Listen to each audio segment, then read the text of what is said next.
born in Tallahassee Indian Hospital. Yeah. And Pete Biggers brought Daddy down there to get Mama, and I bawled all the way home. Pete said I never did shut up.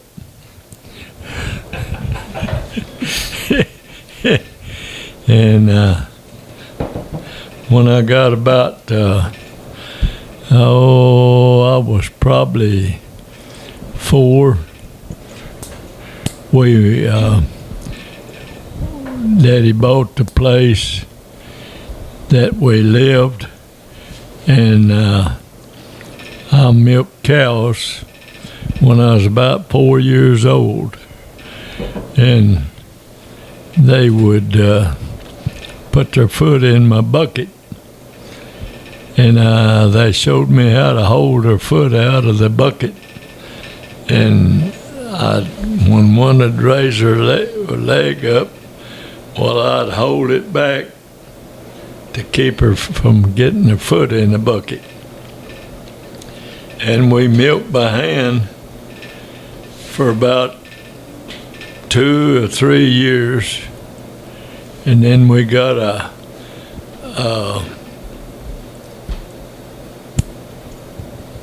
sold the milk to Colbert's, and Daddy run a milk truck.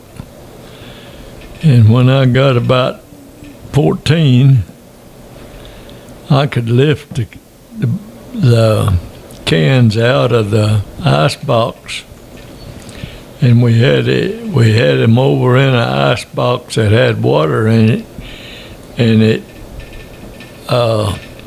kept the milk, got it cold, and we took it to Colbert's Milk, and I got to drive in the truck I was about 14, and I could load them cans, and Terry Eldridge, and he couldn't get them out of the ice box. Well, I could get them out of the ice box. And then Kenneth Moncrief come, and he couldn't get them out of the ice box.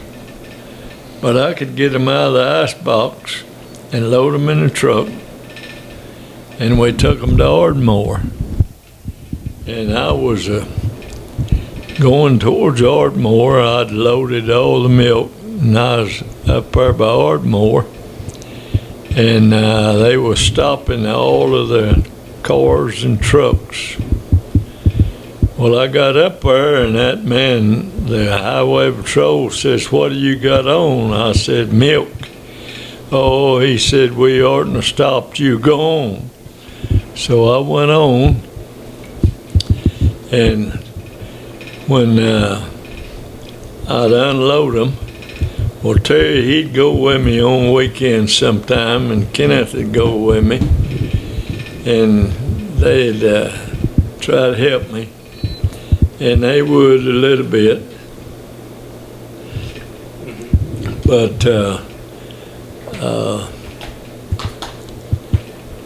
and I come back and left the cans and brought the truck home, and I was about 14. And you ain't supposed to get driver's license till you're 16. And I drove the milk truck all the time, and I never did get stopped no more. And I went to milking when I was about 4 or 5 years old, and I could keep the cow's foot out of the bucket. I milked in a bucket, and we poured it up, and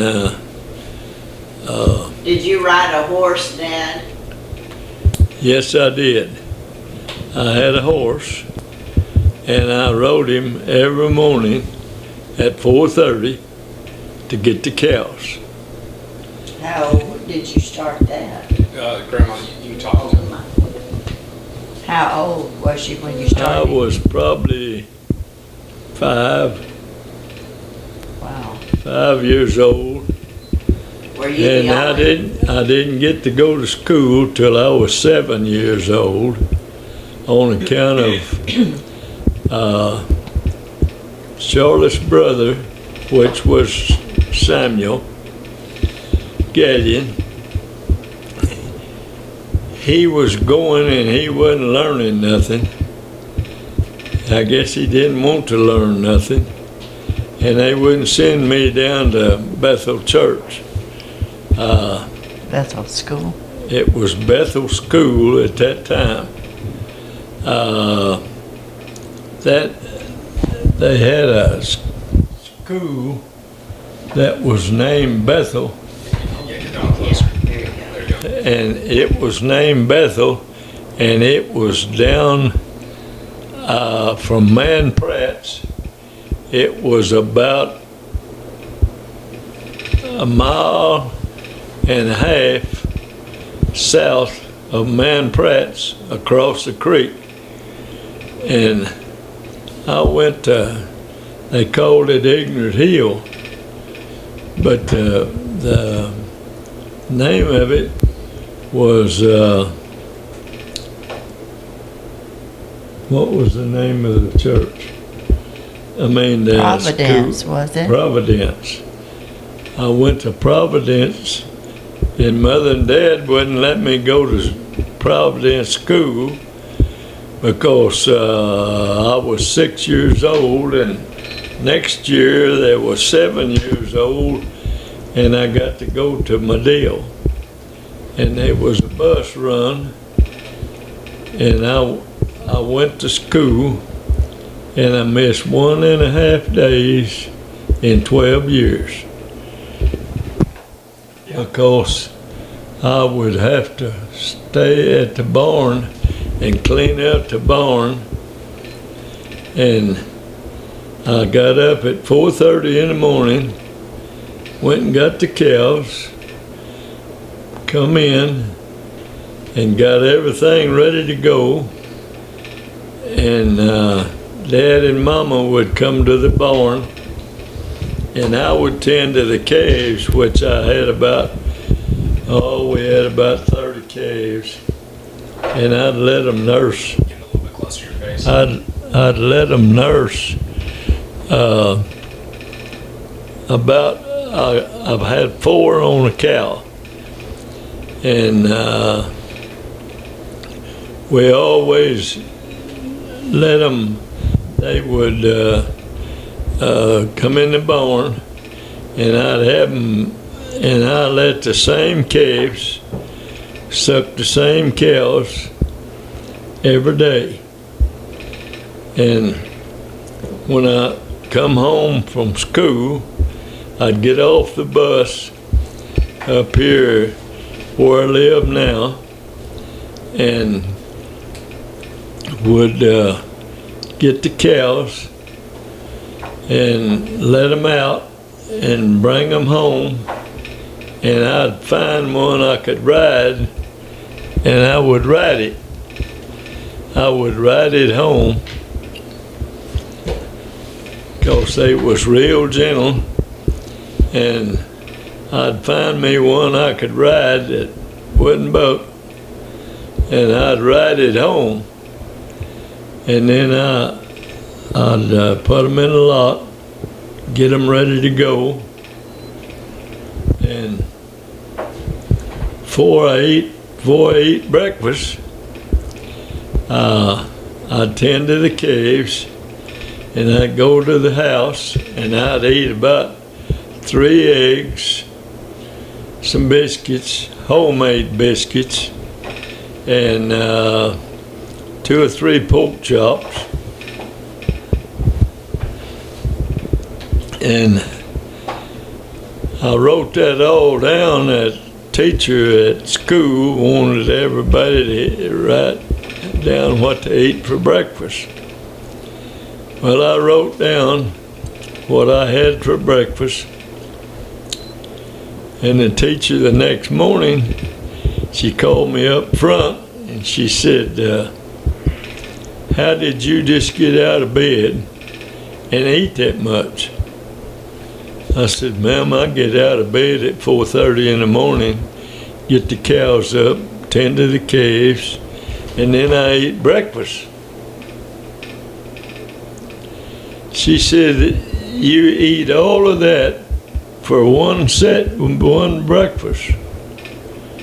Yeah, I ate a little more this morning. I ate another egg. Well, where y'all get your eggs? I said, my sister gathers them, and we sell eggs and milk. Okay. She said, how many chickens you got? I said, well, we got about 100. We got about 100 chickens. And my sister gathers the eggs. And I got up on the building and was gonna, I gathered the eggs one morning, and she got up on the building and dropped a big rock on my head when I come out of the where the chickens was. And we killed our own meat, and there was always 3 or 4 that come and help, and they all got ribs when they went home. And we had a smokehouse that we kept meat in, and they would put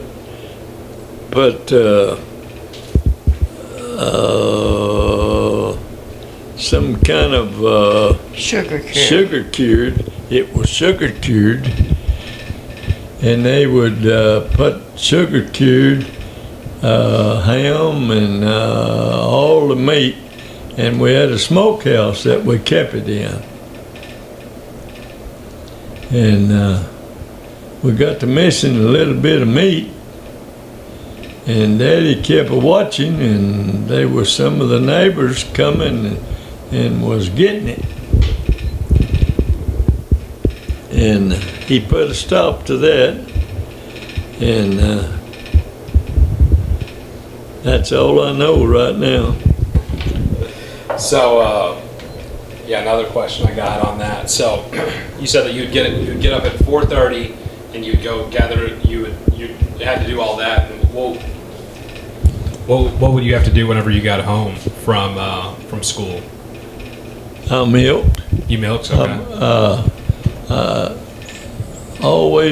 Mother always had a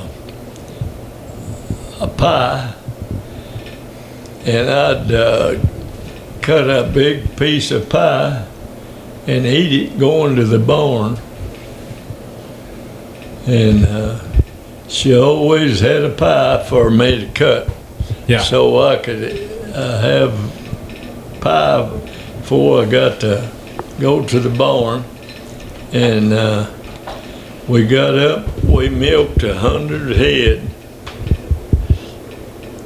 and we had a barn that held 16, and we'd let 8 in, and then we would put the milkers on them, and we had 4 milkers, and Mother would put the milkers on, and I'd help her, and then I carried a bucket up, 2 buckets of milk, and they would fill it plumb full, and I'd go in the room where the strainer was and pour it in the strainer in 10-gallon cans.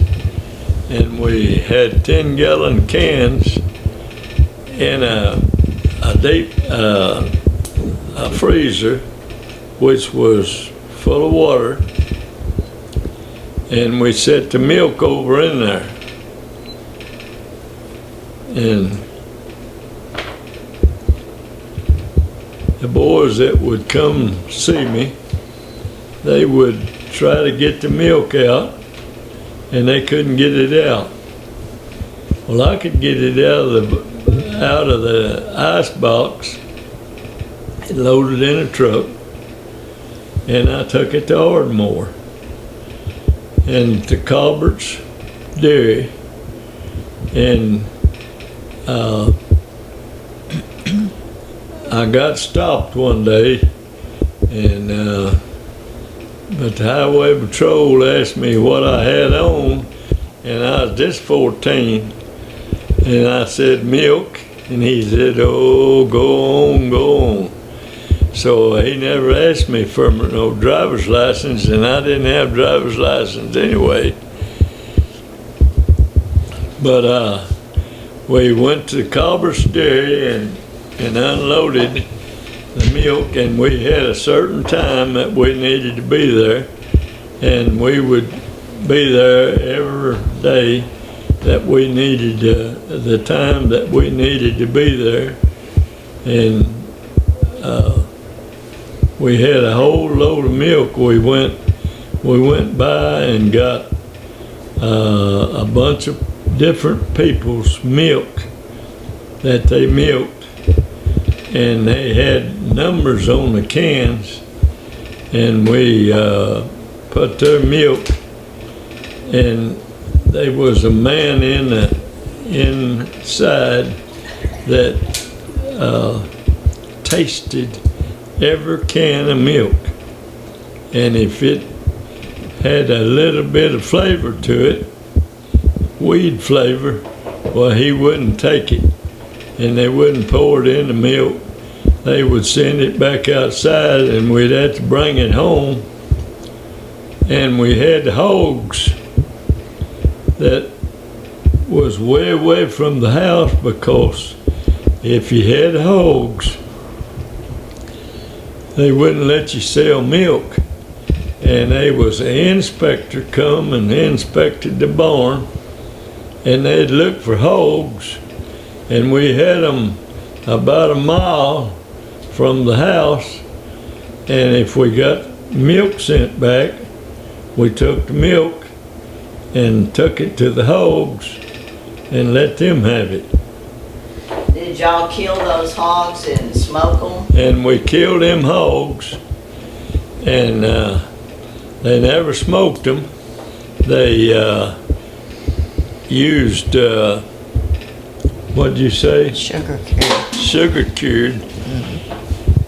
And they rendered the lard, and we made soap out of it. And that was what we took a bath with, was soap. Lye soap. And that's how that's the kind of soap that we took a bath with, and that's all I know. Well, why didn't y'all eat the hog? Oh, you can come sit over here.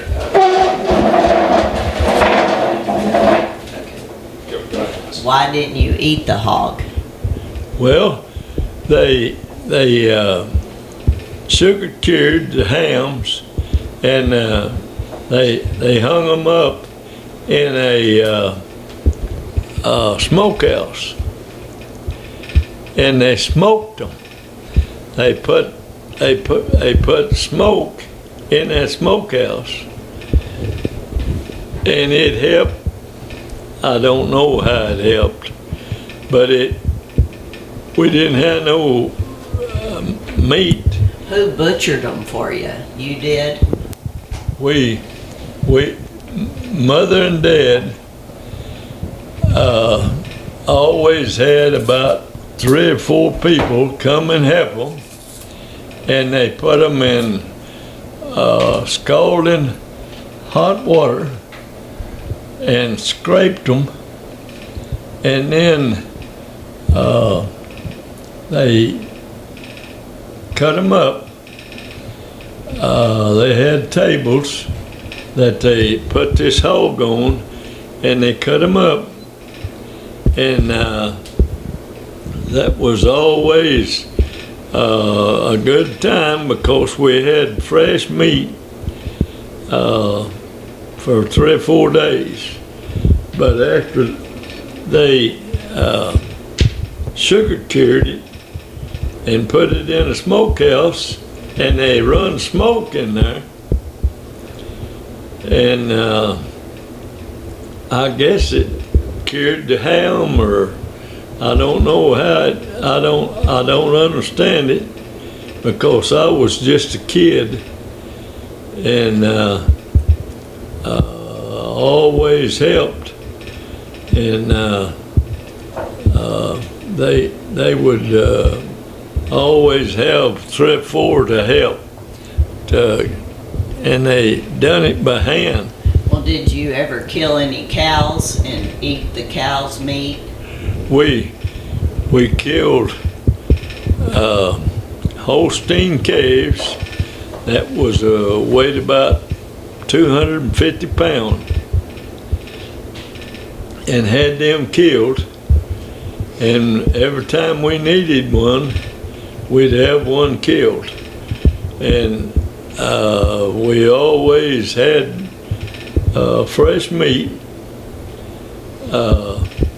Mother always had a big meal. She always cooked red beans, and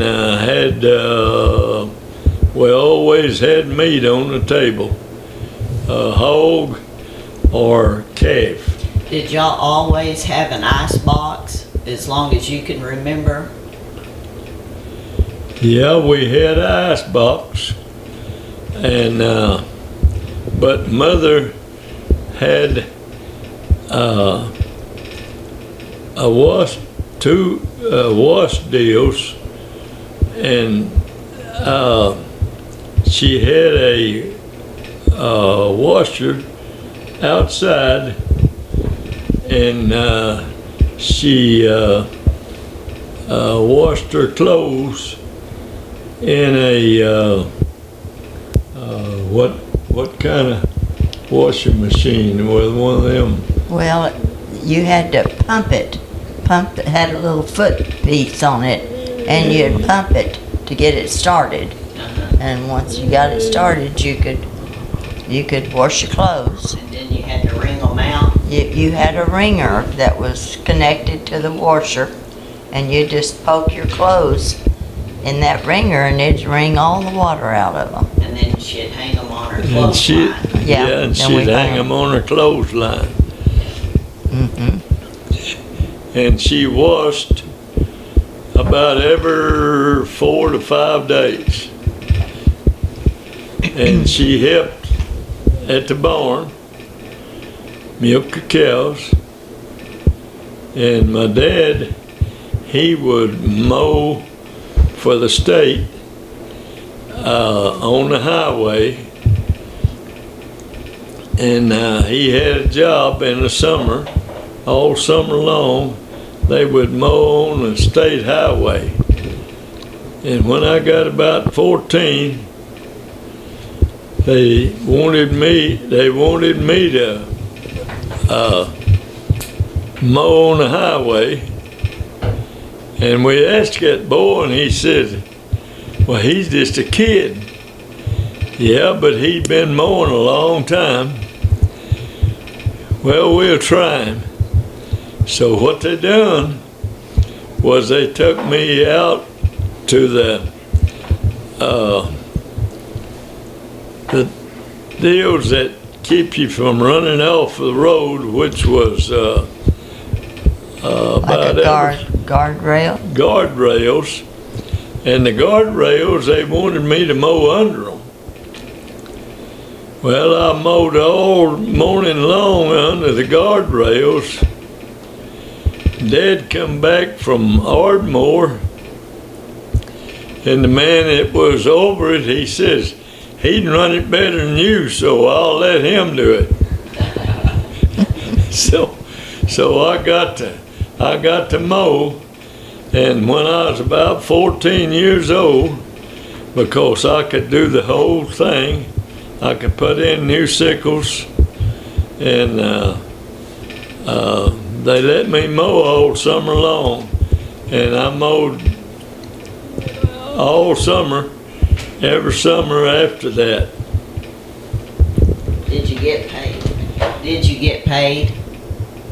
No, Daddy got the money. I figured. And you work for what you eat. You didn't get paid. I finally got up about, I was 16, 17, and I got to hauling hay. And we got 7 cents a bale, and I had to give the helper that helped me, I give him 2 cents a bale. So that left me 5 cents. And I hauled on a pickup to get the hay in, and we could haul just about as fast as they could on trucks. And we got 7 cents a bale, and I got to keep that money. And I didn't get to drive no vehicle to school. I rode the bus every morning, and I rode for 12 years, and I missed 1.5 days in 12 years. I got perfect attendance. I got 10 perfect attendance while I was going to school, because if I'd have stayed home, I'd have had to clean the barn. Yeah, hold on one second. Tell the story about whenever you told your dad that you were done going to school. Tell that story. Oh, and I come home, and I was about, 15. I was in the 8th grade, 16, somewhere along there. And I told him, I said, I've quit school. Well, that's all right. That'd be good. You don't need to go to school. Well, I cleaned the barn. I scooped the fertilizer off of the walk, and I hauled the fertilizer that the cows left out to the field, and I done that for about a week. Well, when the bus come, I caught the bus. I wasn't about to stay home. I done already had all that I wanted. So Yeah, he wasn't even trying to teach you a lesson on that one. He just was. So Dad, he didn't have to say, now you need to catch the bus. I caught the bus. Fine. And that's the reason I went to school. Get the mic. That's the reason I went to school for 10 years without missing a day. The senior, I missed one day, half a day, as I was in 10th grade, and I missed one day in 11th grade, and the rest of the time I was there, except when I played basketball, and they didn't count me as being absent, because I was on a basketball team, and I held the high jump record for 1959 till 1980. I jumped 5'11", and I pole vaulted, and run the 110 low hurdles, and I never did win the low hurdles, but I'd win the high jump, and I got medals for winning the high jump. And I was in the FFA. Real quick, before you go on, I just had a quick question. So you said that you had it from 1959 until 1980. Was my son broke my record by an inch. And the next year, there was a black dude jumped 6 foot and broke my son's record. Well, Dad, I think he jumped 6'2", and the black dude, he jumped 6'3". Right. Craig, what's his name, Craig? No, I think Craig was the one. It may have been Craig, but I think it was somebody else. This is somebody else.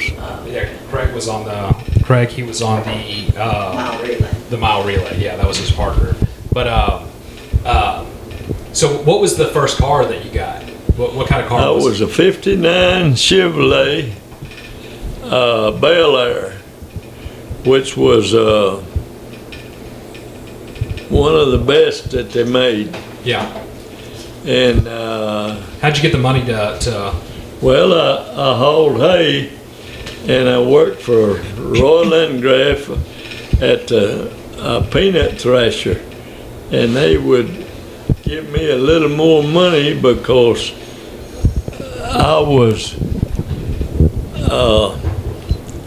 I pitched off of the wagons that come in with the peanuts on them, and I'd throw them in the thresher, and he'd give me a little more money because and I saved it, and I kept it in the bank, and my dad needed to buy some cattle, some heifers, and he used my money. Well, when I got ready to buy the pickup, I didn't have enough money, and my dad paid me back part of my money so I could buy me a brand new car. And I bought a brand new car, and I paid for it.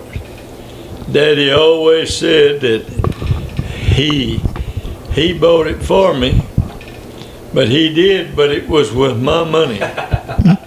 Did he ever end up paying you the rest of the money back, or did he just pay you? No, he just bought the car. So he took a majority of the money, then paid a little bit back, and then claimed that he's the one that bought the car for you. I got a scholarship to go to college when I got out of high school.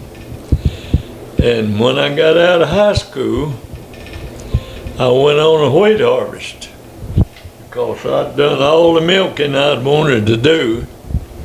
So I went on a wheat harvest, and I got a boy down at Lebanon that wanted to go with me. His name was Doug. I don't remember. I can't remember what his last name was. It's Doug something. Anyway, we got to Lubbock, got to Granville, Texas, stopped to get, we was going to Wyoming to get us a job. And we stopped at a filling station and to get gas, and we asked if there's anybody needed any help, and they said they need 2 people to go on a wheat harvest. Well, where they at? Well, they told us, and we went out there, and we got hard on, and the man said, catch that combine right yonder and he'll show you how to run it. Well, I caught it, and when I caught it, I looked up, and it was a boy that I graduated with was driving the combine. And I got on there, and his name was Duck Green. And the other boy was Vernon Castleberry, that we had all graduated at the same time. And we all went on a wheat harvest. And one day we drove the truck, and one day we drove the combine, but the combine did not have a cab. How old were you whenever this happened, by the way? I'm sorry. How old was I? Yeah, how old were you whenever you went on the wheat I harvest? was 18. 18. You just graduated high school? I graduated out of high school, and I left home. And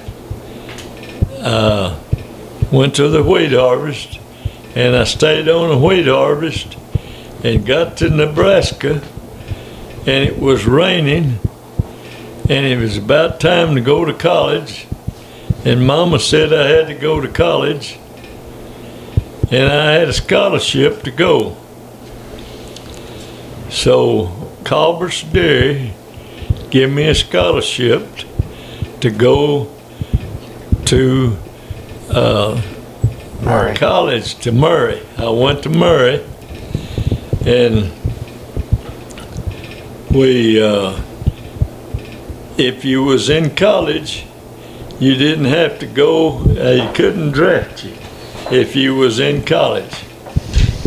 Well, they didn't draft me, so I got out of college, and I went on to tech school, and then I was out one summer, and then I went to tech school, and I was up there about a year, Semester.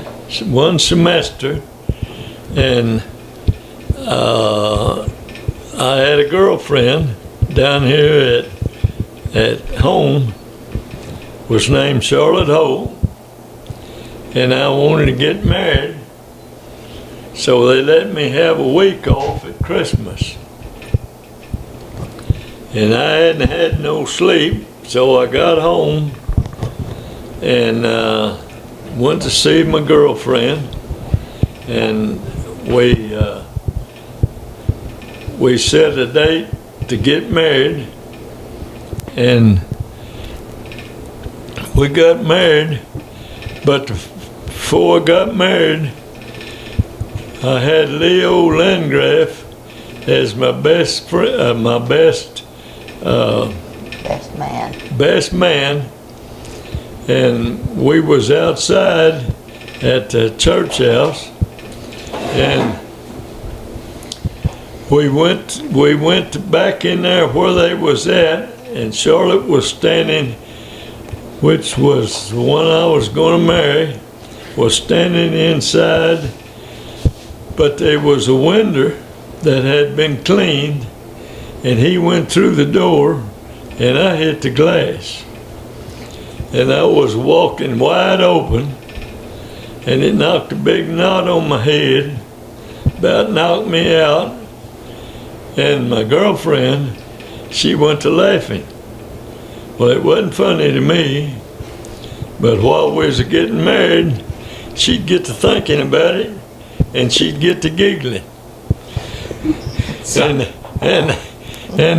the more she thought about it, the worse she got giggling. And my mama was a-bawling, was a-crying out loud while we was getting married. I don't know if she didn't like Charlotte. I never did figure out why she was a-bawling. I guess 'cause she knew I wasn't going to come home to milk the cows. So she was bawling about that. And we got married, and I'd never seen the Turner Falls. I'd always heard about it, and we got married, and we went to Turner Falls to look at it. And we got to see Turner Falls. And in about 2 days we come home, and I helped milk and everything, and then we went back to Old Muggy to school, and I done already told them girls up there that was working in the office that I was getting married and my wife needed a job. And they said, we'll get her a job. And she went to work at Old Muggy in the electrical department. And she worked there until I went. I didn't have to go but a year and a half, and it's a 2-year college, but I only had to go a year and a half because I got to bring some of my stuff out of Murray to the school, and I only went a year and a half, and they hired me to go to Lubbock, Texas, right out of college,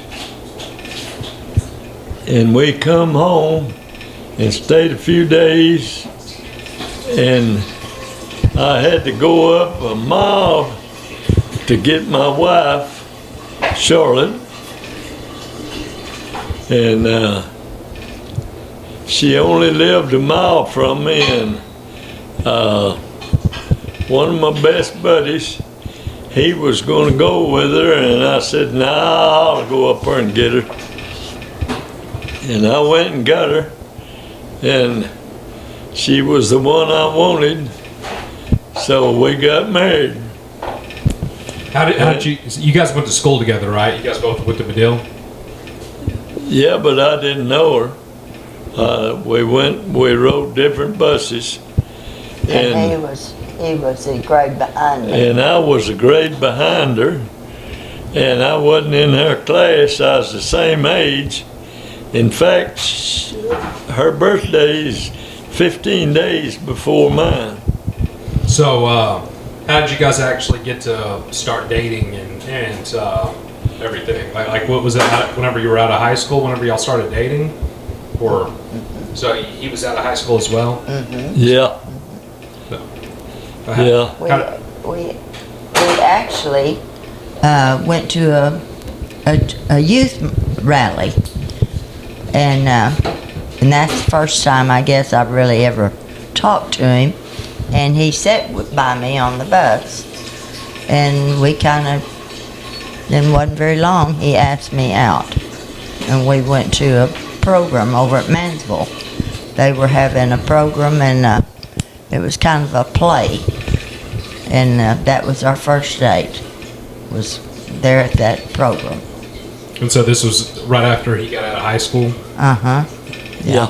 So you guys didn't date for super long before you guys ended up getting married, right? About 2 years. Oh, okay. So it was longer than I thought it was. Mm-hmm. Yeah.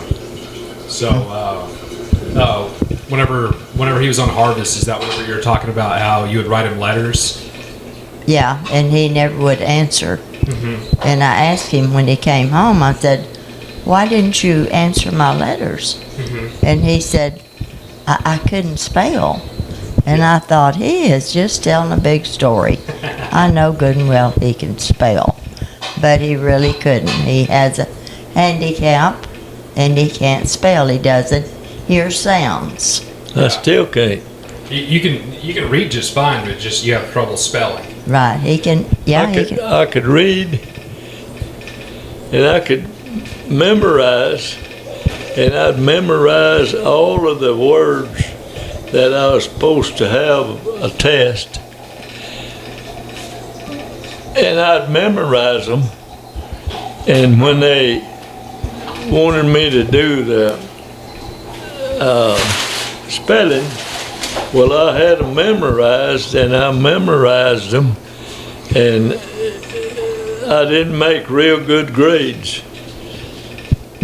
I had to make C's to play basketball and to run track and to high jump, but I couldn't. That's the only way I could make C's. And he couldn't hold that, he could do it for overnight, study Yeah. and pass the test, but he couldn't keep that in his brain. Yeah. My mind wouldn't work that way. And I could go to college. I went to college, and I still couldn't spell good, but I didn't have tests like I did in high school. So did you have trouble in college, or was it worse, or was it easier? Was it Well, college, I made good grades in college, Probably studied more. but I too. studied a lot. Yeah. Yeah. I had to memorize all of my stuff that I had to memorize, and I done okay in college, but I was going to be a veterinarian.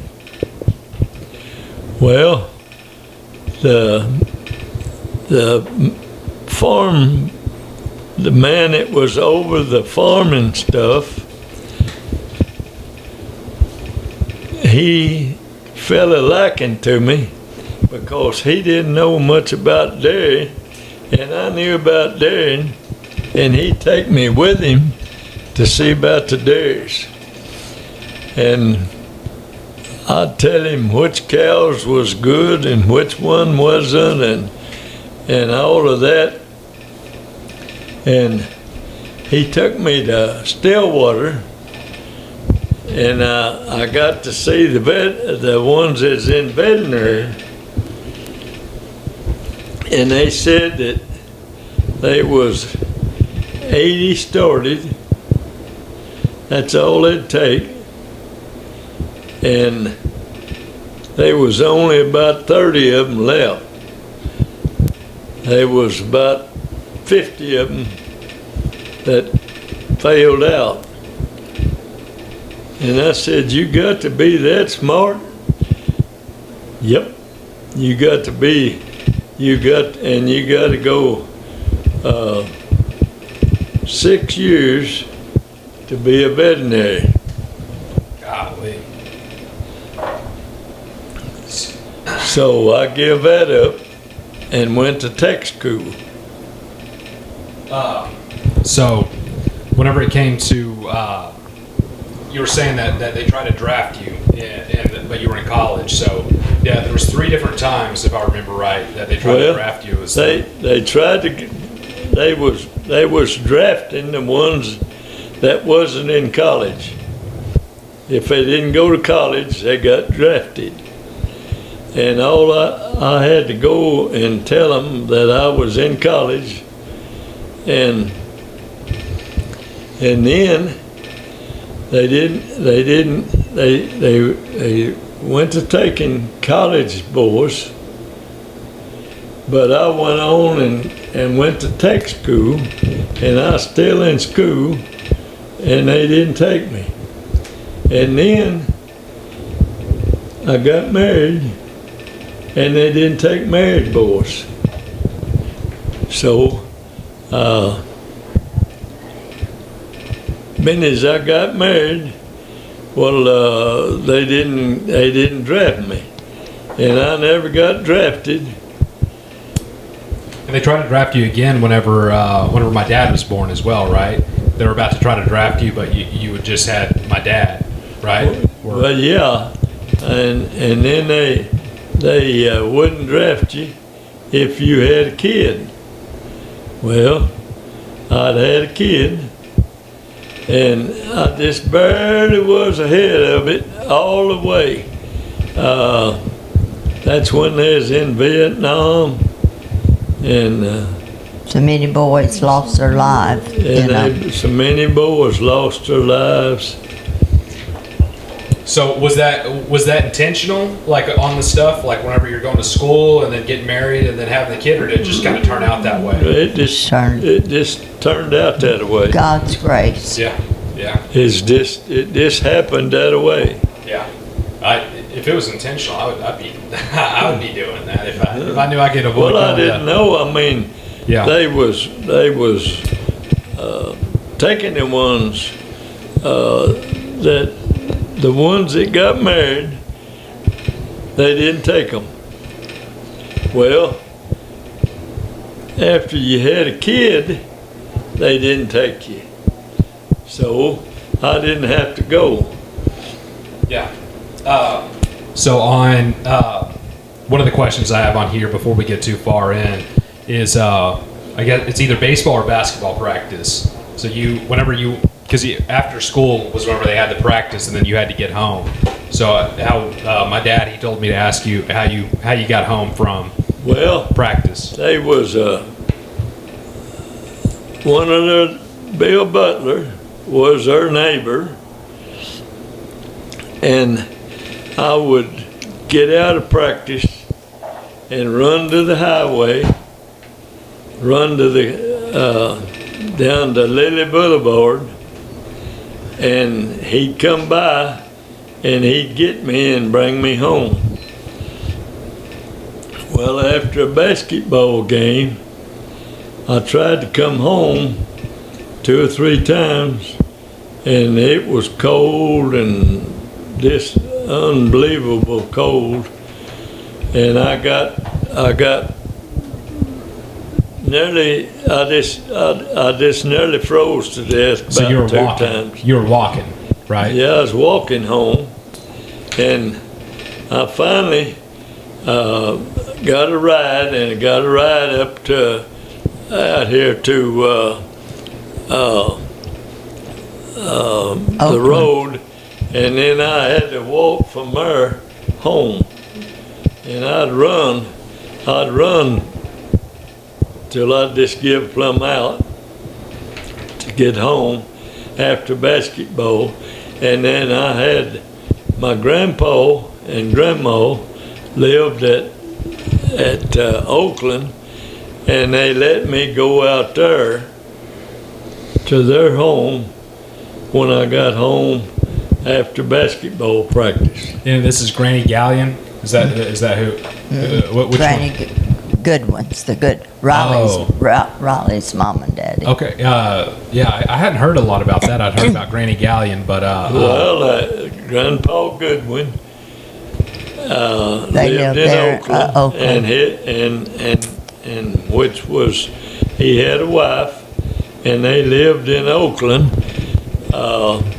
and I could walk out there to their place, but there was a graveyard I had to go by. And I could see the graveyard from where I was at, so I'd go to running, and I'd run till I got out of sight of the graveyard, because I was afraid somebody would get me out of the graveyard. well, that's I was just a kid, and I was afraid of a graveyard at night. yeah. I mean, I'd still be afraid of them running by one at night. So kind of moving back forward after that. So after you guys got out of VOTEC school, you guys moved to Lubbock, and so how long were you there? And what all did you do in Lubbock after you got out of VOTEC? I went to Lubbock and worked for Bruckner's Mack Truck.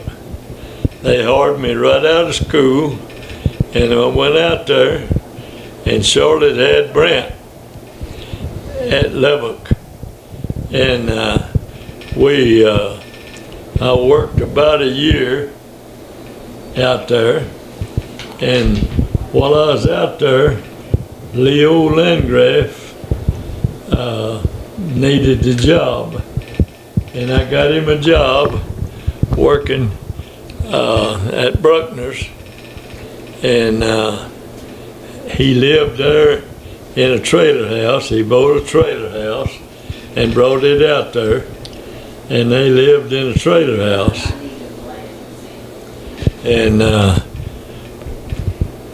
I worked about a year, or a little more than a year, and somebody kept calling Charlotte, and they was Mexicans, and we didn't know no Mexicans.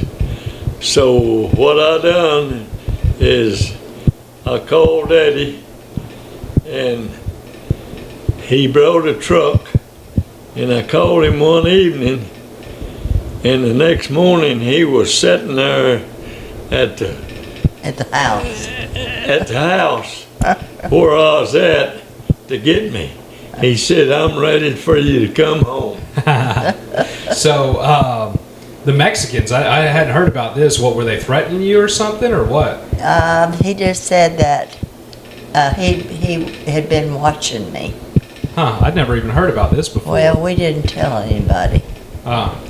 That's one of the reasons were you wanting to come back anyway, or Well, I wanted to come home, and I wanted to stay home, but they hired me right out of school, and it was good pay, so I went out there, and then they kept calling Charlotte, and I called Eddie one evening, and he was there the next morning to get me in a truck, and we loaded everything. But the thing about it was we got out there, and we needed furniture to go in a house. We lived in a trailer house At first. and they helped us, and we got help, and they helped us get a trailer house, and then we needed a house. That man that we was renting from had a house that somebody had moved out of, so we needed furniture. Well, I come home to borrow $500, and they wouldn't loan it to me. Who, the banker or your dad? The banker wouldn't loan it to me. So we went back, and I don't know how'd we get $500. I don't remember. I don't remember how we got it, but we got 500, and we bought some furniture, and we had some furniture at the house, and then Daddy come after us in a truck, and we loaded everything up and come home and lived at Medill in an old house that the Ayerses owned, and what'd we pay? I can't remember what we paid, but the lady that was the partnership owners was Ayers' sister, and she came by one day and she wanted to look at the house after we'd got settled in and straightened up, and oh my goodness, she just thought that was Cuta's house, because I had curtains on the windows and everything, and she said, "Oh, it's just like a dollhouse," she said. She was so proud. And so anyway, we made friends until we had a leak or something in the bathroom, and couldn't use the bathroom, couldn't use the commode, and we had nowhere to go, you know. They didn't have an outhouse?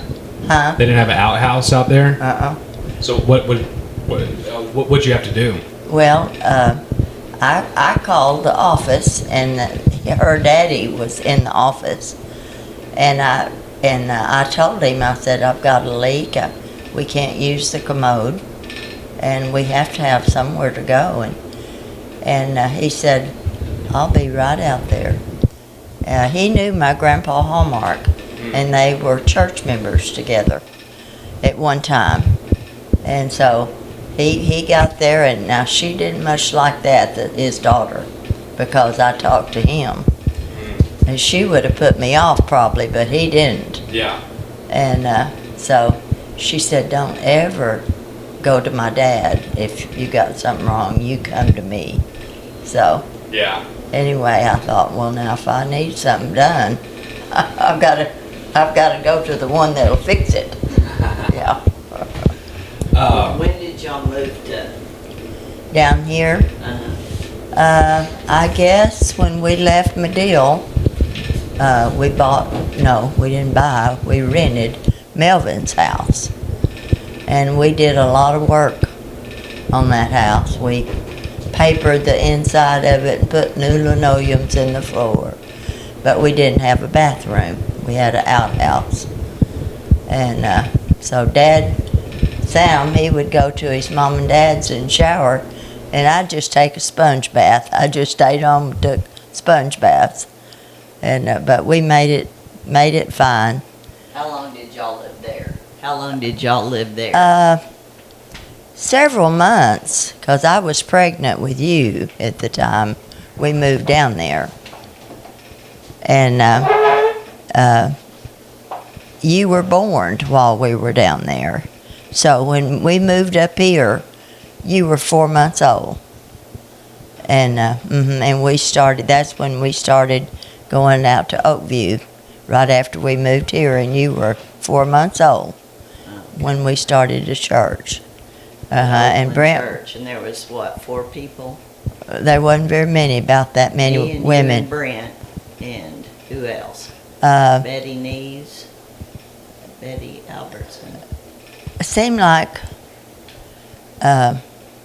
Wasn't A.W. Hipps's mama? yes, she was one What that was was her there. name? Alta Yeah. Hibbs. The one that run the funeral home, his mama went there too. Can't think of. He Which worked. funeral home? Watts Funeral Home? Watts Funeral Home.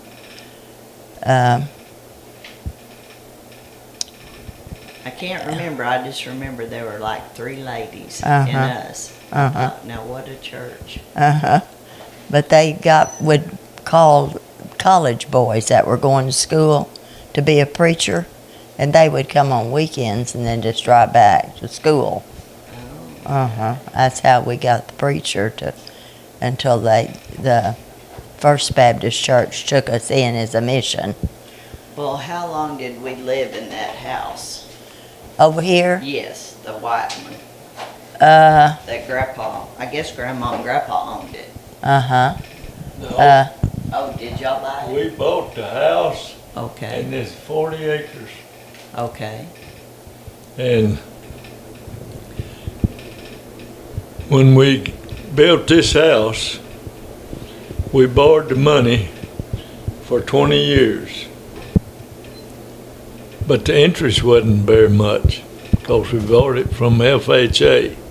How much did you pay for this house? $18,000. $18,000 is what this house cost. And what year did you move in here? Well, 1973. 1973. the thing about it was we bought the house and the 40 acres. Well, when we got moved over here, Daddy sold the house and kept the money. It was really nice. He was really helping you out. He was teaching you. But it was funny that he did things like that all the time. We didn't have a good washer. We had one of those old ringer type washers, and so he went and bought us one. But we had to pay for it. Grandpa bought it Oh, and good. He had said, them "I bought y'all deliver a washer." it, and had them deliver it and everything. And then we got a bill. Well, he was teaching y'all some real important Uh-huh. lessons. But we probably would have not thought we had enough money to do it. So he just went and got it, and now y'all can take care of it. So you said that he sold the house and the land? No, No, not the I bought land. the 40 acres in the house. You're talking about this? No, No, there was a house out there by the where the shop. shop's at. Oh, okay. There was a house And there. they picked it up and moved it, and Grandpa sold it Oh. And I bought the 40 acres in the house and the house that was on it. that was on it. Because it had a crawl space, so back then you could move the home. It Yeah, wasn't it's a like- trailer house, it was a real home. But it had a crawl space underneath it, so, So you could move it. and Grandpa sold it and kept the money, and Dad had paid for it. I didn't remember that, but He Sam did. said he did. He sold it and kept the money. So had you already moved in it, or like you just bought it? Well, We when did. we built this house, Yeah. we moved out of the old house into the new house. Oh, okay. So we And- lived there and- probably. And We lived there probably at least 7 years, didn't we? See, just a minute. Brent was in the 5th grade and he was, how old would he been if you 10. were 4 months old? 2. He would have been 2. And then, So well, we that- lived there about 3 years.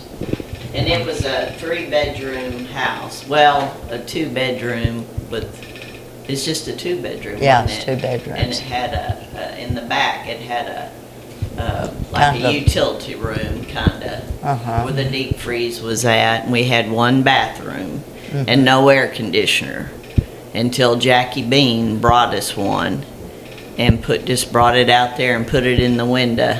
He's kind of like Riley. Yes. He knew we wouldn't buy one, and we were hot. And I had a new baby. Shannon was a new baby. Uh-huh. And the house was so hot.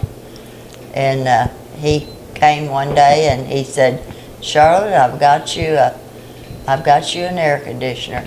I said, "Jackie, Sam will have a fit." He said, "You'll be all right." And he will too. He put that air conditioner in there, and Sam came home, and we had an air conditioner and a bill. So were you mad, or did it take you a while? No, I didn't get real mad. Jackie Bean was Dad's friend that he went to high school with. And he was a roommate at college. Yeah, roommate at college, and he owned a furniture store downtown, and that's why he brought the air conditioner out, is because he owned a store. Yeah.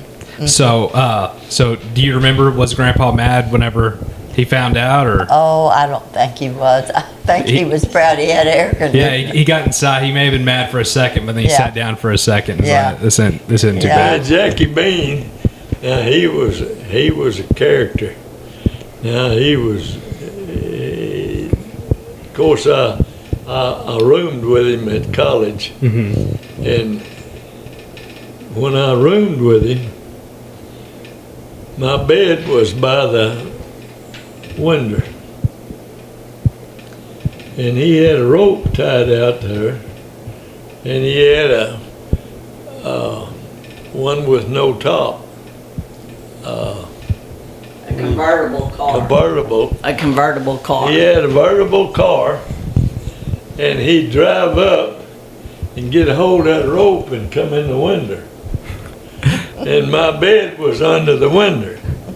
Oh, golly. And anytime he come in, he didn't come up the stairs. He climbed up in the second store window, and he'd stand in my bed and get in the floor, and now that's how we was buddies, 'cause we graduated together. And then you roomed together in college. And we roomed together in college. And then he lived about 2 or 3 miles from us his whole life. Yeah. Yeah. Old Jackie, he had that dozer place. Yeah. Yeah. Right over here. Yeah. Yep. He's a dozer mechanic. Was killed in a Car accident. icy road Yeah. incident. Yeah. Yeah, because I was probably in middle school or something whenever that happened. So it was probably 15 years ago, 10, 15 years ago. Yeah, and Jackie had drove a motorcycle, everything in the world, but that time was his time, I guess. Yeah. Yeah. He was a daredevil. Daredevil. That's what I was thinking. A daredevil with a motorcycle. Evil Knievel. He would find a place that nobody would try it, and that's where he would try it. And one day he tried it, and Kenneth Moncrief was there, and he got nearly to the top, and the motorcycle wouldn't go no more, and he rolled back down, and the motorcycle got on him. And they had to take him to the hospital. I don't know, it didn't break him up, but it wounded him some. Yeah. And next time he went, why, he tried that again, and he made it that time. Oh, I'll tell you, he was a daredevil now. Real quick, so we're at about an hour, and so I'll probably come and I'm planning on coming and doing this a couple times, but I'm going to try to break it up a little bit. But one story that Twyla brought up earlier, and then we'll end on that if you guys don't mind, is a story about whenever you were riding the bulldozer, driving the bulldozer, and got into those ground hornets. Well, I was pushing a tree, and there was ground hornets in it. And they come out of there and got after me, and I don't know how many there was, probably 30 or 40 or 50.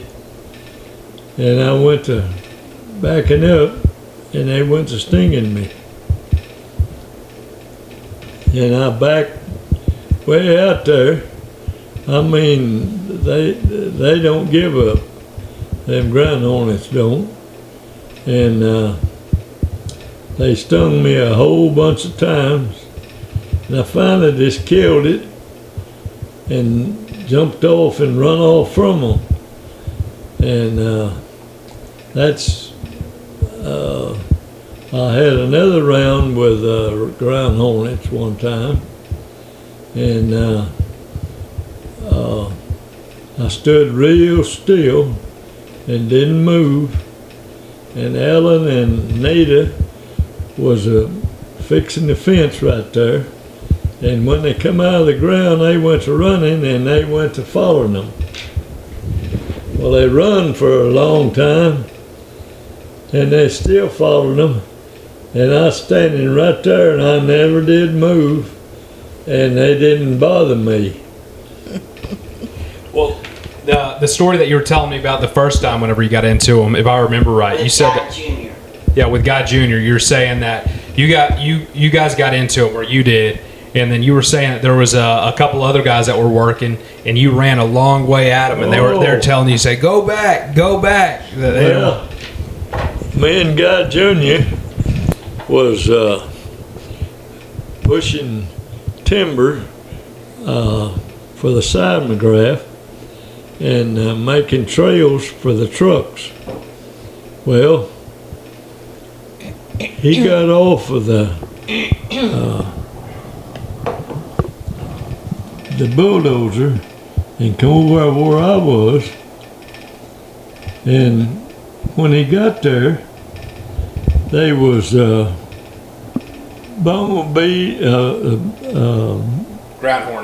ground hornets after him.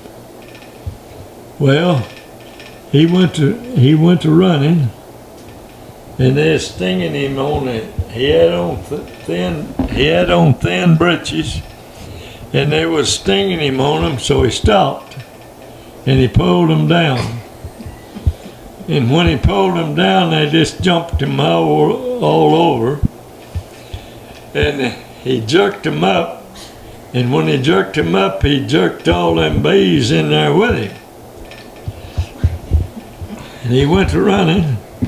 He run for a while, and I was running, and they was stinging me all over.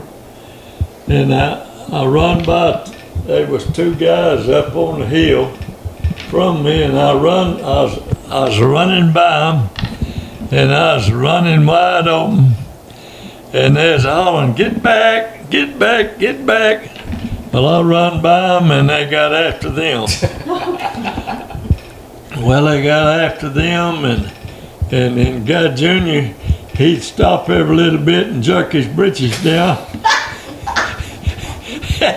And he tried to get them off of him, and when he tried to get them off, he'd jerk his britches up and run some more, and there's some more still in there.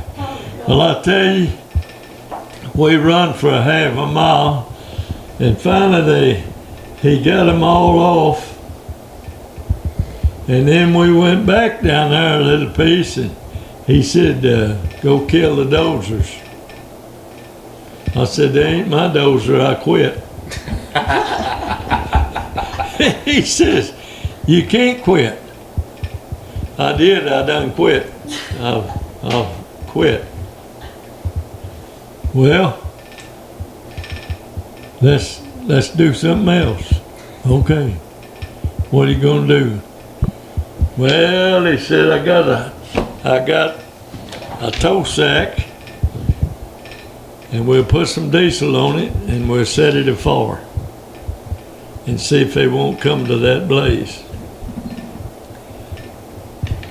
Well, he got a tow sack, and he got him a long stick. He wrapped that tow sack around there, and he poured some diesel on it. He poured diesel on it, and he set it afire. Well, he went down there pretty close, and here them bees come, and they'd fly into that fire and wouldn't bother him. And I snuck down there and killed both dozers. Golly. And it was a sight now. I figured I'd be real sick, but you know, they didn't bother me. They didn't, and they didn't bother him. And he was stung all over, and I had sting all over my face and all over my body. I just, there was 100 stung me. Tell them the story about y'all were going to work and the wheel came off. Oh yeah. He said we was done quit and was coming home. Oh, I thought you was going to work. Well, we was coming home, and it was getting dark, and I was laying over, I was resting, and the wheel come off, and the wheel run out, and then run back and run between the pickup and the bed. And he says, "Something has happened." And we was just sliding down the road. And I said, "What is it? He said, "I don't know, but something has happened to the truck." And we slid to a stop, and we called his wife, and she brought us bearings down there, and we put bearings in it and come home. Yeah.